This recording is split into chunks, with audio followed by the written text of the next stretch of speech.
जय माँ ब्रह्मचारिणी, ब्रह्मा को दिया ज्ञान। नवरात्रि के दूसरे दिन सारे करते ध्यान। शिव को पाने के लिए किया है तपबारी। ओम नमः शिवाय जप कर शिव की बनी हो प्यारी। या देवी सर्वदेषु माँ ब्रह्मचारिणी रूपेण संस्थिता।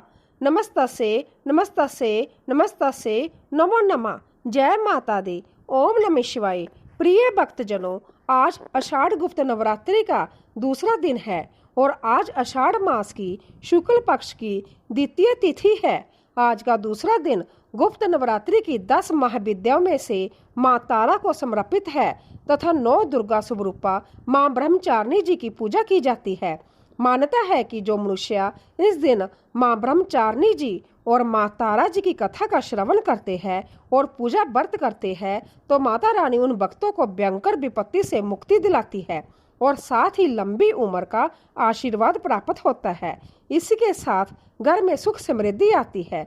तो आज मैं सुनाने जा रही हूँ गुप्त नवरात्रि में सुनी जाने वाली माँ ब्रह्मचारिणी तथा माँ तारा की बड़ी ही दुर्लभ तथा पुरानी कथा। तो आप सभी भक्तजन इन कथाओं को बड़ी ही श्रद्धा और प्रसन्नचित्त मन से सुनिएगा।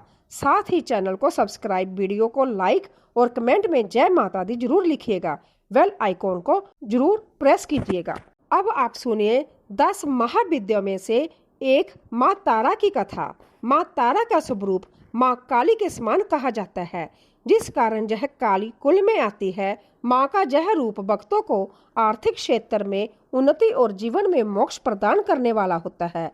प्रिय भक्तों, यह कथा उस समय की है जब माता सती अपने पिता के घर जाने के लिए भगवान शिव से जिद करने लगती है, क्योंकि माता सती के पिता राजा दक्ष ने महायज्ञ का आयोजन किया था और उसमें शिवजी को बुलाया ही नहीं था।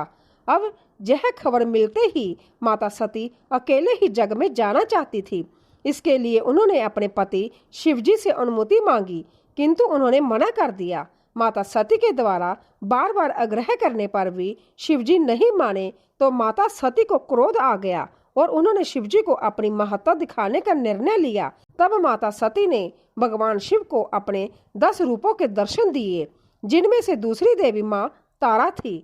माता रानी के यही 10 स्वरूप 10 महाविद्या कहलाते हैं। माँ काली और माँ तारा के रूप में कई समानताएं हैं, लेकिन कुछ चीजें हैं जो दोनों को अलग रूप प्रदान करती है। माँ तारा का वर्ण नीला है, जिस कारण इनका नाम नील सरस्वती भी कहते हैं। इनके सिर पर एक मुकुट है जिस पर अर्ध चंद्रमा है और केश खुले हुए बिखरे हुए हैं। मुंह थोड़ा सा खुला हुआ और आश्चर्यचकित मुद्रा में है। माँ खुले मुख से हंसते हुए भी दिखाई देती है। गले में भगवान शिव की भांति सर्प लिपटे हुए है। माँ के 4 हाथ है, जिसमें से एक हाथ में खंडक, दूसरे में तलवार, तीसरे में कमल का पुष्प और चौथे में कैंची पकड़ी हुई है। माँ के कुछ विभिन्न रूपों में वह एक हाथ में तलवार की बजाय कटोरा पकड़े हुए दिखाई देती है, जिसे खप्पर कहते हैं। कुछ में उनकी जीभ थोड़ी सी बाहर निकलती हुई दिखाई देती है, जिसमें से रक्त बह रहा होता है, तो कुछ में उनके हाथ में राक्षस की खोपड़ी भी पकड़ी गई है। माँ के गले में राक्षसों के कटे हुए सिर की माला है, तो नीचे बस्तर के रूप में बाघ की खाल लपेटे हुए है। माँ का यह रूप विष्णु होने के साथ साथ अपने भक्तों को अभय प्रदान करने वाला है। माँ तारा की एक कथा समुद्र मंथन से जुड़ी हुई है।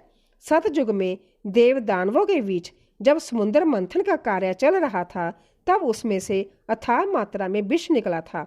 तब सृष्टि को उस विष के प्रभाव से बचाने के लिए भगवान शिव ने उसे पी लिया था। उस विष का प्रभाव इतना ज्यादा था कि भगवान शिव की आंखों के आगे अंधेरा छाने लगा।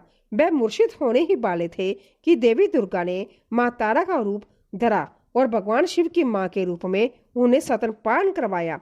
माँ तारा के द्वारा स्तनपान करवाए जाने के कारण भगवान शिव के ऊपर विष का प्रभाव कम हुआ और वह पुण्य चेतनावस्था में आ गए। माँ तारा के इस कृत्य से उनका महत्व अत्यधिक बढ़ गया था तथा उन्हें भगवान शिव की माँ की उपाधि मिली थी। इस कारण भक्त माँ तारा को मातृ तत्व भाव से देखते हैं और उसी रूप में उनकी साधना करते हैं। माँ तारा का रूप अत्यंत भयंकर और डरावना लगता है, लेकिन वह बिल्कुल इसके विपरीत है। माँ तारा अपने भक्तों को इस भौतिक और सांसारिक दुखों से पार लगाती है, जा तारती है, जिस कारण इनका नाम तारा पड़ा। ऐसा कहा जाता है कि सर्वप्रथम महर्षि वशिष्ठ ने माँ तारा की आराधना की थी, इसीलिए तारा को वशिष्ठ आराधिता तारा भी कहा जाता है। वशिष्ठ ने पहले भगवती तारा की आराधना वैदिक रीति से करनी आरंभ की थी, जो सफल नहीं हो सकी।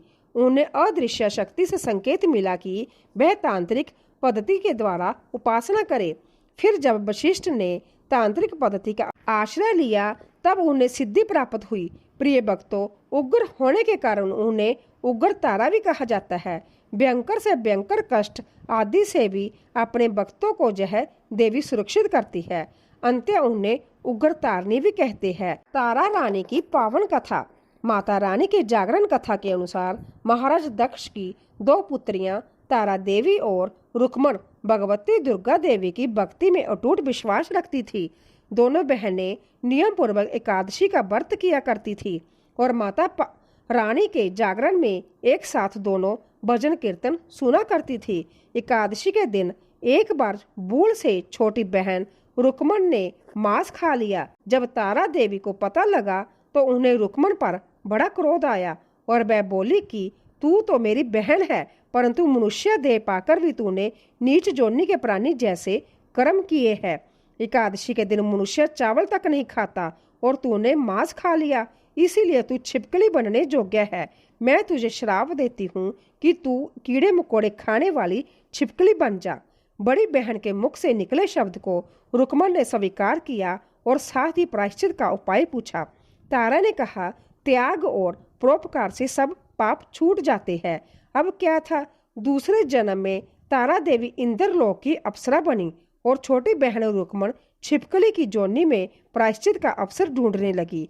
द्वापर युग में जब 5 पांडवों ने अश्वमेध यज्ञ किया, तब उन्होंने दूत भेजकर दुर्वासा ऋषि सहित 33 करोड़ देवी देवताओं को निमंत्रण किया। जब दूत दुर्वासा ऋषि के स्थान पर निमंत्रण लेकर गया तो दुर्वासा बोले कि यदि 33 करोड़ देवता उस जग में भाग लेंगे तो मैं उसमें सम्मिलित नहीं हो सकता। दूत 33 करोड़ देवताओं का निमंत्रण देकर वापिस पहुंचा और दुर्वासा ऋषि का वृतांत पांडवों को कह सुनाया कि वह सब देवताओं को बुलाने के कारण नहीं आएंगे। जग आरंभ हुआ। 33 करोड़ देवता जग में भाग लेने आए। उन्होंने दुर्वासा ऋषि जी को ना देखकर पांडवों से पूछा कि ऋषि को क्यों नहीं बुलवाया। इस पर पांडवों ने नम्रता सहित उत्तर दिया कि निमंत्रण भेजा था, परंतु वह अहंकार के कारण नहीं आए। जग में पूजन हवन आदि निर्विघ्न संपन्न हुआ। भोजन के लिए भंडारे की तैयारी होने लगी। दुर्वासा ऋषि ने देखा कि पांडवों ने उनकी उपेक्षा कर दी है, तो उन्होंने क्रोध करके पक्षी का रूप धारण किया और चोंच में सांप लेकर भंडारे में फेंक दिया। इसका किसी को कुछ भी पता नहीं चला। वह सर्प खीर की कढ़ाई में गिरकर छिप गया। एक छिपकली जो कि पिछले जन्म में तारा देवी की छोटी बहन थी तथा बहन के शब्दों को स्वीकार कर इस जन्म में छिपकली बनी थी, सर्प का भंडारे में गिरना देख रही थी। उसे त्याग और परोपकार की शिक्षा अब तक याद थी। वह छिपकली घर की दीवार पर चिपकी समय की प्रतीक्षा करती रही।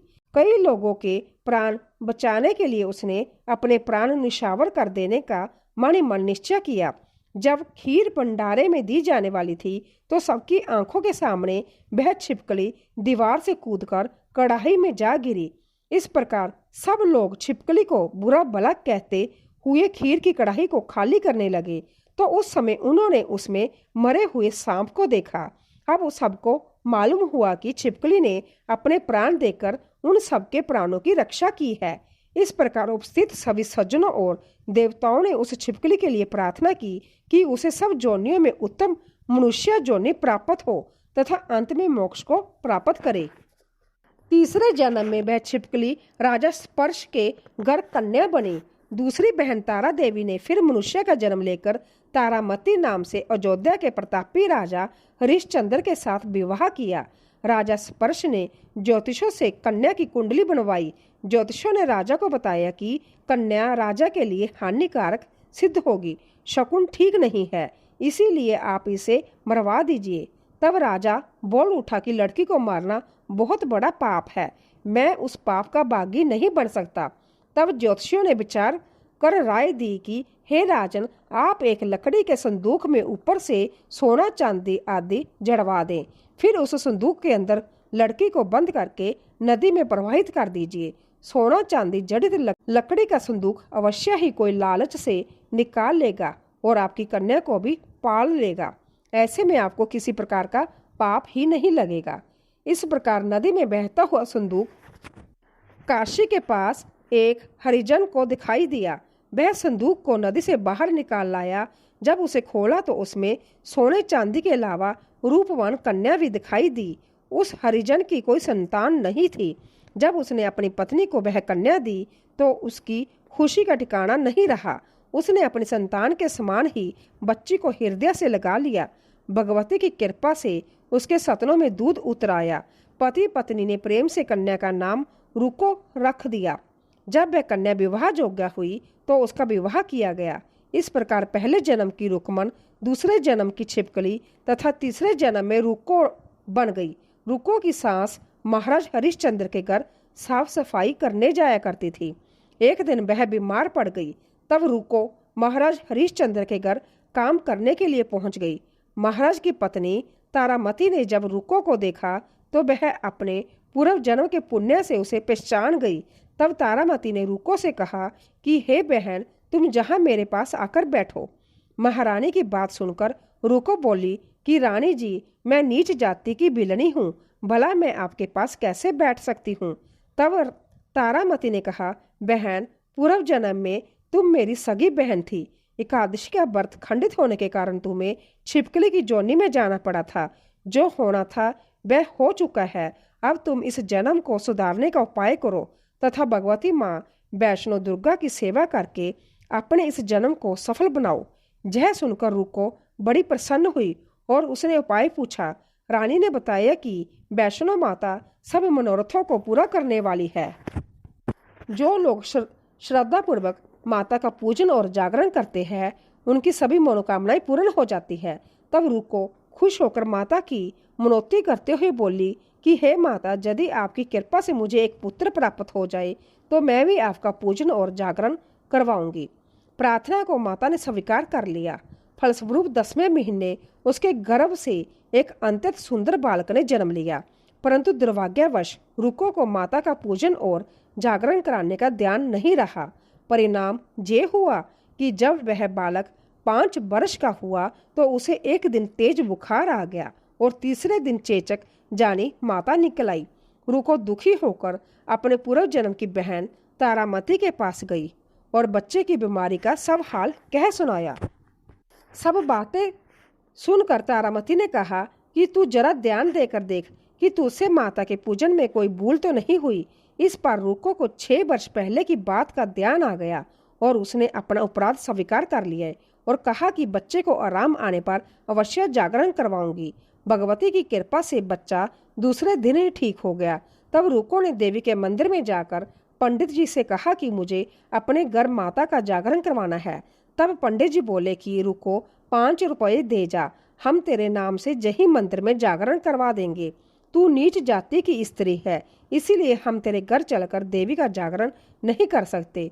तब रुको ने कहा कि हे पंडित जी, माता के दरबार में तो ऊंच नीच का कोई विचार नहीं होता। वह तो सभी भक्तों पर समान रूप से कृपा करती है, इसलिए आपको कोई इतराज नहीं होना चाहिए।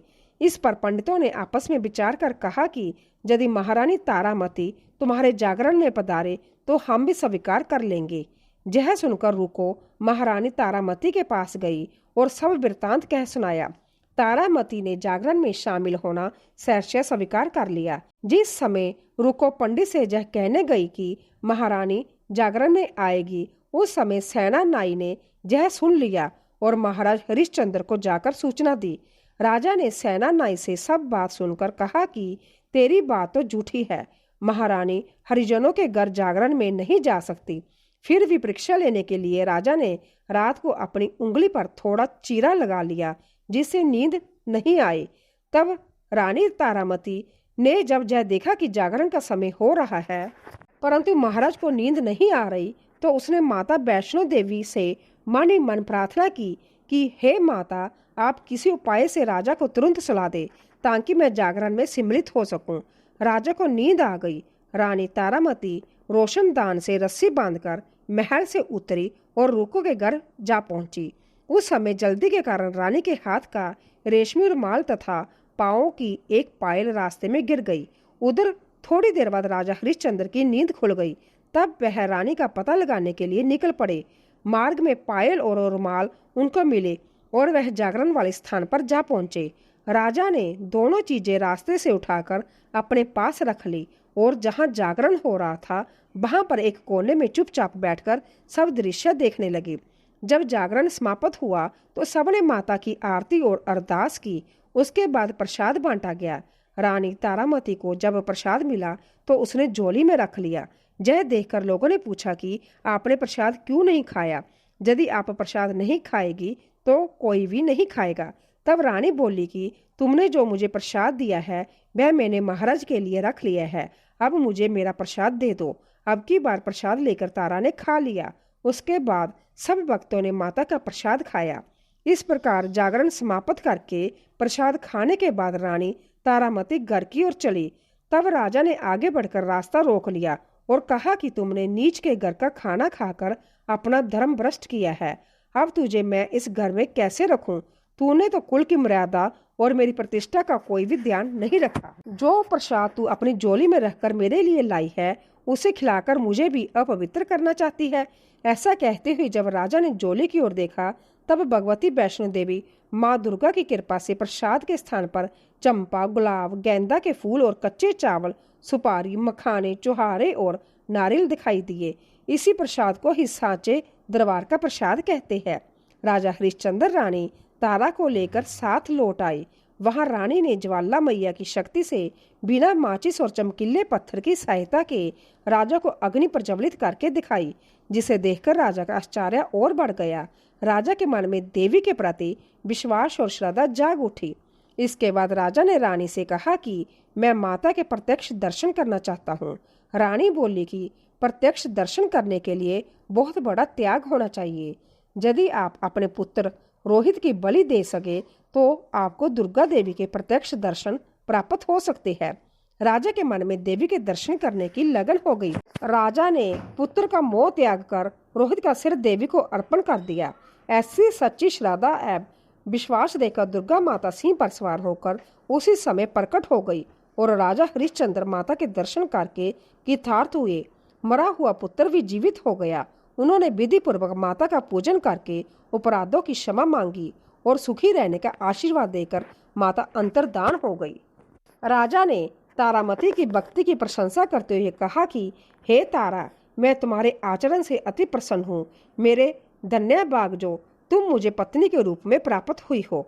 इसके बाद राजा हरिश्चंद्र ने भव्य मंदिर तैयार करवाया। रानी तारा देवी एवं रुक्मण दोनों मनुष्य जोनि से छूटकर देवलोक को प्राप्त हुई। माता रानी के जागरण में तारा रानी की इस कथा को जो मनुष्य विधि पूर्वक पढ़ता है या सुनता है उसकी सभी मनोकामनाएं पूर्ण होती है, सुख और समृद्धि बढ़ती है, शत्रुओं का नाश होता है और सर्व मंगल होता है। जय माता दी। ओम नमः शिवाय। हर हर महादेव। जय माता दी। माँ ब्रह्मचारिणी की पावन कथा। प्रिय भक्तजनों, अब आप सुनेंगे गुप्त नवरात्रि के दूसरे दिन सुनी जाने वाली माँ ब्रह्मचारिणी की कथा। माँ ब्रह्मचारिणी देवी का स्वरूप पूर्ण ज्योतिमय एवं अंतर भव्य है। उनके दाहिने हाथ में जप की माला और बाएं हाथ में कमंडलू रहता है। अपने पूर्व जन्म में जब यह हिमालय के गर्भ पुत्री के रूप में उत्पन्न हुई थी तब नारद जी के उपदेश से उन्होंने भगवान शंकर जी को पति के रूप में प्राप्त करने के लिए अत्यंत कठिन तपस्या की थी। इसी दुष्कर तपस्या के कारण इन्हें तपशारिणी अर्थात ब्रह्मचारिणी नाम से अभिहित किया गया। 1000 वर्ष उन्होंने केवल फल मूल खाकर व्यतीत किए और 100 वर्षों तक केवल शाक पर निर्वाह किया था। कुछ दिनों तक कठिन उपवास रखते हुए देवी ने खुले आकाश के नीचे वर्षा और धूप के भयानक कष्ट सहे। इस कठिन तपस्या के बाद 3000 वर्षों तक केवल जमीन पर टूटकर गिरे हुए बेलपत्रों को खाकर वह भगवान शिव की आराधना करती रही। इसके बाद उन्होंने सूखे बेलपत्रों को भी खाना छोड़ दिया और कई हजार वर्षों तक वह निर्जल और निराहार तपस्या करती रही। पत्तों को भी खाना छोड़ देने के कारण उनका एक नाम अपर्णा भी पड़ गया। कई हजार वर्षों की इस कठिन तपस्या के कारण ब्रह्मचारिणी देवी का शरीर एकदम क्षीण हो गया। उनकी यह दशा देखकर उनकी माता मैना अत्यंत दुखी हुई और उन्होंने उन्हें इस कठिन तपस्या से विरक्त करने के लिए आवाज दी, उमा। तब से देवी ब्रह्मचारिणी का एक नाम उमा भी पड़ गया। उनकी इस तपस्या से तीनों लोकों में हाहाकार मच गया। देवता, ऋषि, सिद्धगण, मुनि सभी देवता ब्रह्मचारिणी की इस तपस्या को अभूतपूर्वक पुण्य कृत्य बताते हुए उनकी सराहना करने लगे। अंत में पितामह ब्रह्मा जी ने आकाशवाणी के द्वारा उन्हें संबोधित करते हुए प्रसन्न स्वर में कहा, हे देवी, आज तक किसी ने ऐसी कठोर तपस्या नहीं की जैसी तुमने की है। तुम्हारे इस अलौकिक कृत्य की चारों ओर सराहना हो रही है। तुम्हारी मनोकामना सर्वतोभावेन परिपूर्ण होगी। भगवान चंद्रमौली शिव जी तुम्हें पति रूप में प्राप्त अवश्य होंगे। अब तुम तपस्या से विरत होकर घर लौट जाओ। शीघ्र ही तुम्हारे पिता तुम्हें बुलाने आ रहे हैं। भक्तजनों, महाब्रह्मचारिणी की इस कठोर तपस्या को देखते हुए भगवान शिव जी ने कई बार उनकी परीक्षा भी ली थी। उस परीक्षा में देवी माँ उत्तीर्ण हुई और इससे प्रसन्न होकर महादेव भगवान भोलेनाथ ने माता ब्रह्मचारिणी को अपनी अर्धांगिनी स्वीकार किया, उन्हें आशीर्वाद दिया तथा उनसे विवाह किया। माँ दुर्गा का यह दूसरा स्वरूप भक्तों और सिद्धों को अत्यंत फल देने वाला है। उनकी उपासना से मनुष्य में तप, त्याग, वैराग्य, सदाचार और संयम जैसे गुणों की वृद्धि होती है। जीवन के कठिन संघर्षों में भी व्यक्ति अपने कर्तव्यों से विचलित नहीं होता। मां ब्रह्मचारिणी देवी की कृपा से उसे सर्वत्रता सिद्धि और विजय की प्राप्ति होती है। लालसाओं से मुक्ति के लिए मां ब्रह्मचारिणी का ध्यान लगाना बहुत ही श्रेष्ठ माना जाता है। दुर्गा पूजा के दूसरे दिन इन्हीं के स्वरूप की उपासना की जाती है और इसी दिन साधक का मन स्वा अधिष्ठान चक्कर में अवस्थित होता है। इस चक्कर में अवस्थित चित्त वाला जोगी ब्रह्मचारिणी जी की कृपा और भक्ति सहज ही प्राप्त कर लेता है। प्रेम से बोलिए माता ब्रह्मचारिणी की जय। जय हो माँ शारदा, जय माँ भवानी।